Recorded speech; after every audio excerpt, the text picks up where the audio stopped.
Hello everyone. Before diving into today's topic, we want to take a moment to thank you for your support. Every like, comment, and subscription truly makes a difference and helps this channel grow. If you enjoy our content and don't want to miss upcoming videos, subscribe to the channel and activate the bell to receive all notifications. Have you ever thought that every decision you make, every thought that crosses your mind, could be the result of an invisible quantum dance taking place in the deepest, most mysterious parts of your brain? This isn't fantasy or esotericism. It's a real possibility, explored at the boldest frontiers of modern science. This possibility takes us beyond chemistry and electricity, into a world infinitely smaller and powerfully enigmatic, the quantum world. Inside nerve cells lie microtubules, tiny biological scaffolds known for their structural role, which might hide a much deeper secret.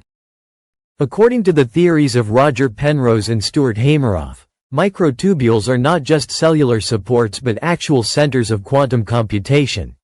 Subatomic orchestras where phenomena like superposition, coherence, and finally quantum collapse occur. Imagine millions of proteins, tubulins, capable of being in two different states at once. Two possibilities, two geometries, two realities. Not a choice between black and white, but a suspension between both, until a final event, the collapse, forces nature to choose. According to Penrose, every flash of consciousness could be born from this very collapse. The concept is dizzying. As microtubules enter a state of quantum coherence, the brain behaves like a system sensitive not to classical logic, but to quantum logic, in which the universe is not merely observed. It responds to observation by creating reality. In that precise moment of collapse, an act of consciousness is produced, not just a simple thought or neurochemical reflex, but an explosion of awareness, a true cosmic act.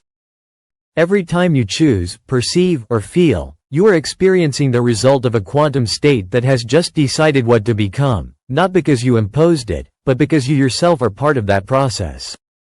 This collapse, called orchestrated objective reduction, OR, occurs when the mass energy of quantum superpositions in microtubules reaches a critical threshold. At that point, the system can no longer sustain all possible alternatives. It must collapse, thereby generating a moment of consciousness. A point of inner light, an instant in which you are.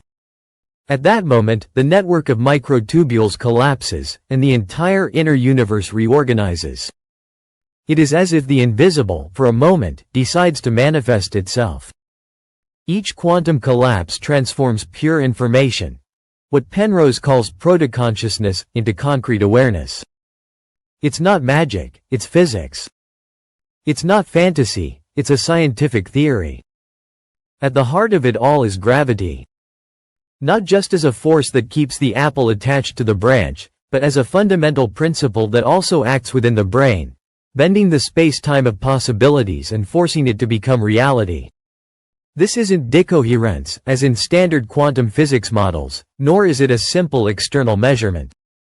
It is gravity itself, in its deepest quantum form, that determines the moment when the superposition can no longer be sustained. When this happens, the brain doesn't just record an experience, it creates it. Every thought, emotion, or intuition is the result of a quantum field that has decided how to curve its energy within the mental space. You exist because something has chosen to exist through you. Then arises an inevitable question. If consciousness arises from the quantum collapse of microtubules, who, or what, decides when and how this collapse should occur? There is no external observer. No one is watching, no one is measuring. And yet, the collapse occurs. Penrose and Hameroff hypothesize that quantum gravity itself acts as the invisible director. A field that unites matter, energy, and geometry, determining when a superposition must become reality. Each moment of consciousness thus becomes a fundamental event. A point where time stops, reality is defined, and the universe takes shape within you. If all this is true, then your mind is not just a local phenomenon confined to the brain. It is a process rooted in the fundamental laws of the universe. Every time you think, the universe thinks with you. Every time you are aware, something greater becomes aware through you. Consciousness, therefore, would not be an accidental byproduct of evolution, nor a biological side effect, but something deeply rooted in the very structure of reality. It could be the universe itself reflecting on itself through your awareness. In this vision, microtubules are not just cellular scaffolds. They are instruments of a quantum orchestra, ready to vibrate in unison under the direction of gravity. When millions of tubulins enter into coherence, the entire brain becomes a living quantum field, pulsing among infinite possibilities. And precisely in that instant, when everything collapses, the most mysterious thing of all happens. You become yourself. Not in a psychological sense, not in a narrative sense, but in the purest sense. You exist. This model, still controversial, revolutionizes our way of thinking about the mind, the brain, and reality. Not as separate entities, but as parts of a single great process that traverses space-time, matter, and energy, unifying them in that mystery we call I. If all this is true, then even the deepest questions of existence, who we are, why we exist, whether we have a soul, find a new framework. Not just in religion or psychology, but in physics. Or rather, in a new physics that we are only just beginning to understand. Now imagine this scene. An incalculable number of microtubules vibrate simultaneously in your brain. Millions of tubulins, each in superposition between two distinct states, two geometries, two possible spacetimes. It is a suspended dance, a symphony that has not yet chosen its melody. In that moment, you are not yet conscious. You are pure possibility. And then, in an instant, quantum gravity commands. It's time. The system collapses, orchestrated as if by an invisible hand, and you become present. A thought is born, an intuition, an emotion. Each moment of consciousness is a small Big Bang, a creation, a universe that defines itself within you. This model not only offers a new explanation of consciousness, but radically changes our vision of reality itself.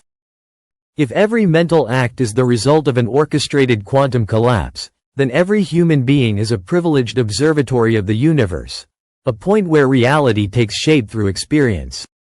And what if this phenomenon were not limited to the human brain? If consciousness truly depended on the ability to sustain and collapse coherent quantum states, then every sufficiently complex and isolated physical system could, at least in theory, host a form of consciousness. Not a human consciousness, nor a rational mind, but a presence, a feeling, a spark of the universe. All this invites us to deeply reconsider our place in the cosmos.